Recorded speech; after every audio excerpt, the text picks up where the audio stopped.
Corporate social responsibility, part 6.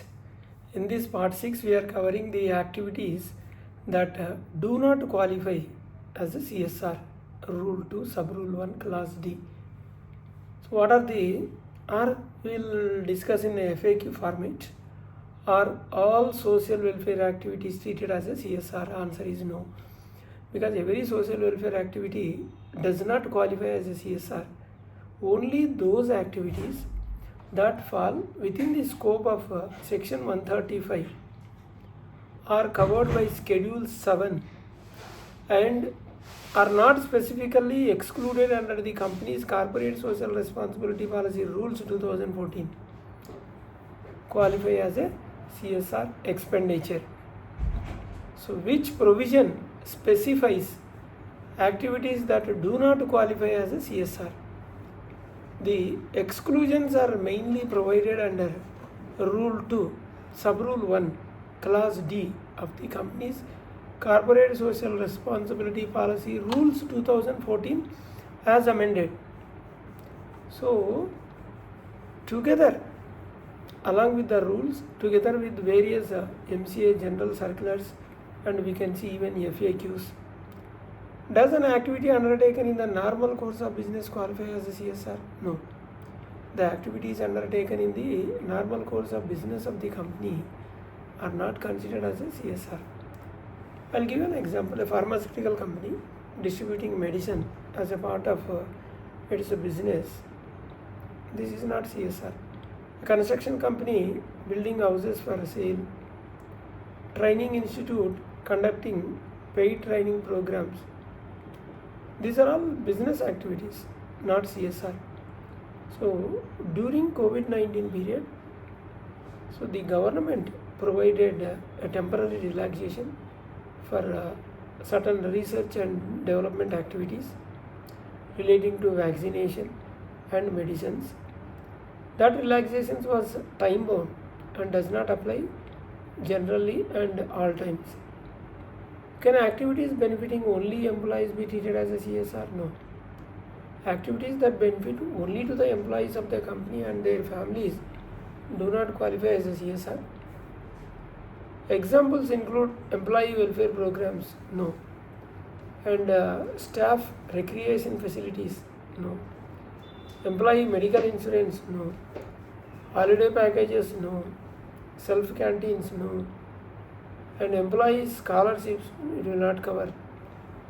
Scholarship is restricted to only employees' children, not covered. So these are all employee welfare expenses, not CSR expenditure.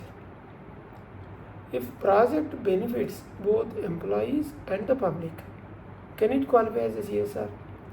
If the primary beneficiaries are the general public and employees benefit only incidentally, then the expenditure may qualify as a CSR. However, if the project is primarily for employees and their families, it will not qualify as a CSR. Can a company make political contributions out of CSR funds? No. Political contributions made under Section 182 of the Companies Act 2013 are specifically excluded from CSR. Such contributions cannot be treated as a CSR expenditure. Can sponsorship of events qualify as a CSR? No. Expenses incurred for events like brand promotion, product marketing, advertising, sponsorship undertaken for marketing benefits do not qualify as a CSR. For example, sponsorship of a cricket tournament mainly to advertising the company's product is not a CSR. Can an expenditure incurred for marketing or publicity or any publicity of the company's brand be treated as a CSR? No. The dominant purpose is if it is increasing sales or improving market share or promoting the company's brand, the expenditure is a business promotion and not CSR expenditure. Can a company distribute free samples under CSR? No. Distribution of free samples for promoting business product does not qualify as a CSR. Such expenditure forms part of the company's marketing strategy Can the statutory obligations be treated as a CSR? No. Activities undertaken merely to comply with the statutory obligations under the law are not CSR. For example, pollution control measures required by the environmental laws, safety measures mandated by the Factories Act, or installations of statutory equipment, or labor welfare facilities required by the law. These are all legal obligations, not a CSR. Can fines and penalties be treated as a CSR? No. Penalties, fines, damages, compounding fees, interest for defaults cannot be treated as a CSR expenditure. Can one-time donations automatically qualify as a CSR? No, every donation does not become CSR. Only donations made for eligible purposes covered under Schedule 7 and through eligible modes wherever applicable only will qualify as a CSR. Random charitable donations are generally not covered under CSR. Can donation to religious institutions will qualify as a CSR? No. Activities undertaken exclusively for religious purposes do not qualify as a CSR.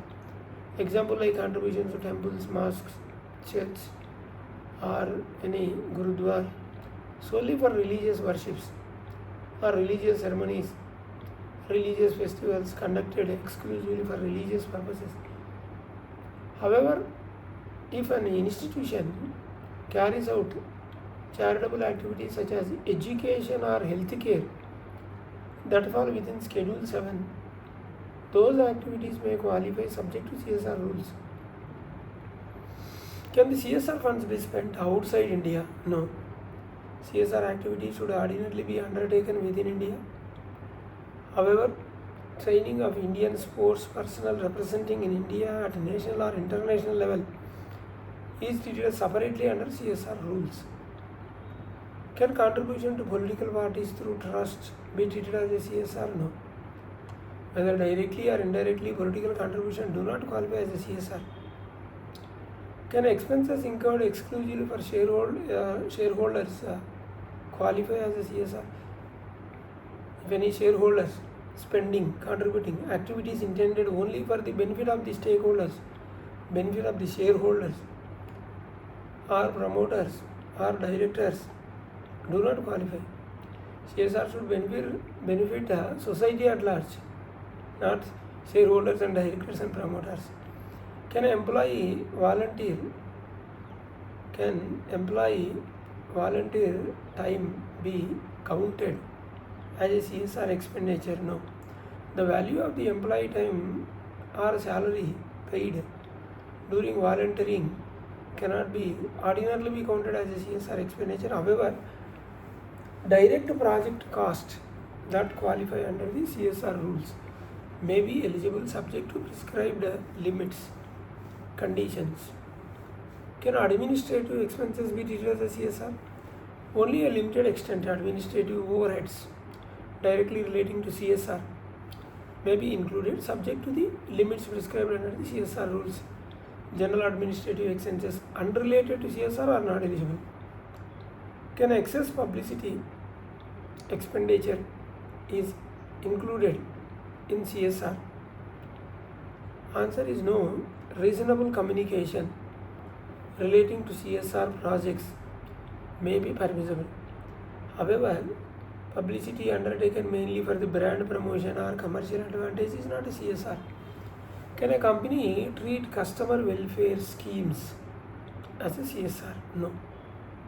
Because if the scheme is designed for loyalty, increasing customers, promote the products or improving sales, it is a business activity, not a CSR. Can a gifts be distributed during festivals be treated as a CSR? No. Distribution of gifts, promotional items or festival hampers for business or relationship building does not qualify as a CSR. However, genuine relief measures for economically weakened sections during natural disasters or any humanitarian crisis may qualify if they fall within the Schedule 7. So what are the most common mistakes that made by the companies? Generally, we observe the common mistakes like treating employee welfare as a CSR or claiming statutory compliances expenses as a CSR or including marketing and sponsorship cost as a CSR, treating all donations as a CSR, or ignoring Rule 2 Sub-Rule 1 Clause D exclusions. So spending outside approved CSR activities, policies, poor documentation of CSR activities. So what precautions should companies make before classifying as an expenditure as a CSR? Before treating any expenditure as a CSR, first the company should ask the questions like, is the company covered under section 135? Does the activity fall within schedule 7? Is it excluded under Rule 2 Sub-Rule 1 Clause D? Has the board approved the project? Is it included in the CSR policy and annual action plan? Is proper documentation is available? Will the activity create a measurable social impact? So these are the questions company should ask first. If the answer to any of these questions is no, the company should carefully review the eligibility of the expenditure. So here the key principle for determining whether the activity qualifies as a CSR, answer is the guiding principle is CSR is meant for public welfare. Now even contribution to zero coupon zero principle, ZCZP instrument with subscribing and social stock exchange is also CSR. So the guiding principle is CSR is meant for public welfare and sustainable social development, not for business promotion, employee welfare, or statutory compliance or political purposes. So whenever there is a doubt, company should examine section 135, schedule 7, rule 2 sub-rule 1 clause D of CSR rules and MCA general circulars and clarifications. So this will help to ensure proper CSR compliance and avoid disputes during the audit and regulatory reviews. Next we will see in part 7 of CSR, where we will cover CSR expenditure, calculation, computation of 2% average net profit under CSR section 198 calculation, excess CSR spending and set-offs, administrative overheads. We will also discuss capital assets, surplus from CSR activities and practical calculations and examples. So we will meet in part 7 of CSR.